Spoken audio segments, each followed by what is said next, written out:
Bonjour et bienvenue. Je suis Angela Jabert, je vous accompagne à transformer vos talents en un business éthique, florissant et pérenne, porteur d'un vrai sens, qui vous permettra de vous démarquer face à la concurrence.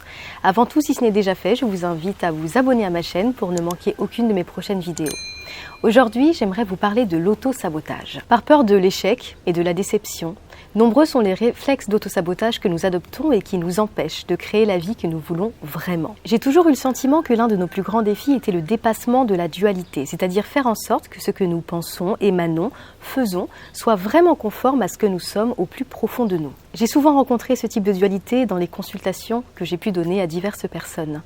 Des personnes qui persistent à entretenir des schémas qui ne leur correspondent pas, à entretenir des habitudes restrictives et qui les empêchent donc de s'épanouir, que ce soit au niveau professionnel ou personnel. Une personne m'a dit un jour « Je pense que j'aime me faire du mal ». En réalité, ce n'est pas du masochisme, c'est simplement un réflexe d'auto-sabotage. L'habitude d'auto-sabotage consiste à persister à entretenir des schémas dont on sait qu'ils sont mauvais pour soi, mais dont on se sent complètement incapable de se libérer par manque de confiance en soi. Parce qu'on porte en soi de profondes croyances de non-mérite, de non-légitimité, de non-amabilité. On sabote par avance toutes nos chances de réussite. Cela peut se manifester par une attitude active qui va consister à faire des choses alors qu'on sait pertinemment qu'elles sont mauvaises pour soi. Par exemple, vous avez envie de perdre du poids et pourtant vous allez continuer à vous nourrir de choses mauvaises pour votre corps. Mais aussi par une attitude passive qui consiste en fait à ne pas choisir, à ne pas passer à l'action et donc à rester englué dans les mêmes situations. Dans les deux cas, l'atteinte de l'objectif souhaité paraît tellement improbable que la personne s'arrange de manière complètement inconsciente à tout faire pour se conforter dans la croyance selon laquelle elle ne peut pas y arriver. Elle se met par anticipation en situation d'échec pour ne pas affronter une quelconque déception. Toutes les personnes que j'ai accompagnées avec une problématique d'autosabotage en étaient arrivées là par rapport à des mots entendus dans leur enfance. Des parents qui avaient tendance à voir les riches comme des escrocs, qui ont transmis cette vision extrêmement négative à leurs enfants qui, une fois devenus adultes, refusaient toute notion d'abondance par peur de devenir ces escrocs-là.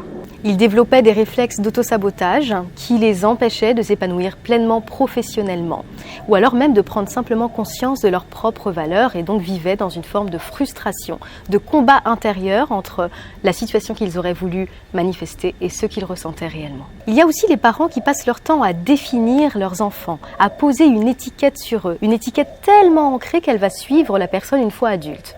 Je me rappelle d'une personne que j'ai accompagnée qui se disait timide. Lorsque je lui ai demandé, mais concrètement, en quoi est-ce que tu es timide ?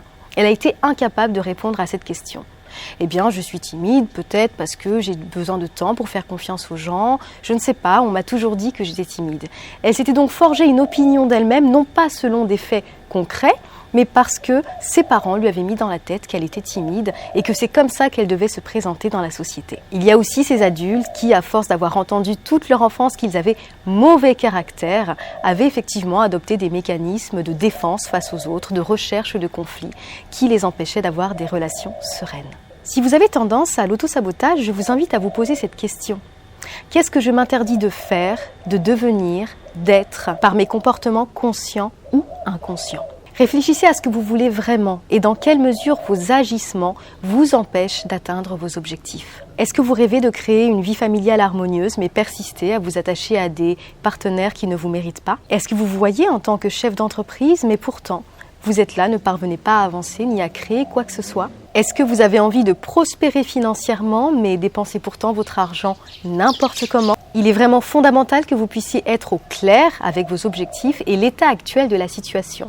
Qu'est-ce que vous avez fait et qu'est-ce que vous n'avez pas encore fait pour les atteindre ? Une fois cette prise de conscience, il faut maintenant vous demander qu'est-ce que vous devez faire ? Quel est le plan d'action à suivre ? Sous quel délai ? Comment faire ? Posez des échéances, affrontez-vous, obligez-vous à passer à l'action dans des délais impartis. Il faut réellement passer du fantasme à la matérialisation des choses. Votre réussite ne peut pas s'effectuer uniquement au niveau mental. Posez les premières briques qui vous permettront d'atteindre ce que vous souhaitez. Et rappelez-vous que vous parviendrez réellement à atteindre vos objectifs lorsque vous aurez pris conscience que votre situation d'aujourd'hui est bien plus inconfortable que les changements nécessaires pour la changer. Projetez-vous dans la situation que vous voulez atteindre, notez-en les bénéfices. Notez ce que le changement pourra apporter de positif dans votre vie et gardez cette image en tête parce que c'est elle qui sera votre moteur dans les moments difficiles. Je vous invite aussi à lister les opportunités manquées, l'argent perdu, l'énergie dépensée inutilement en entretenant vos autosabotages. Il est temps de prendre conscience de la façon dont ces mécanismes sont en train de vous empêcher de vivre votre vie. C'est lorsque vous aurez pris conscience que ces autosabotages vous freinent, que vous pourrez réellement prononcer le « ça suffit » qui vous permettra d'entamer les premières actions et surtout de commencer une nouvelle page et d'arriver au premier jour du reste de votre vie. Je vous remercie d'avoir suivi cette vidéo. Encore une fois, si vous avez oublié, n'oubliez pas de vous abonner afin que nous puissions rester en contact et que vous receviez mes prochaines vidéos d'inspiration. Vous trouverez en description de cette vidéo un lien sur lequel il vous suffira de vous inscrire pour recevoir gratuitement une ressource qui vous permettra de dépasser vos peurs et vous rapprocher de la vie que vous voulez vraiment. À très bientôt.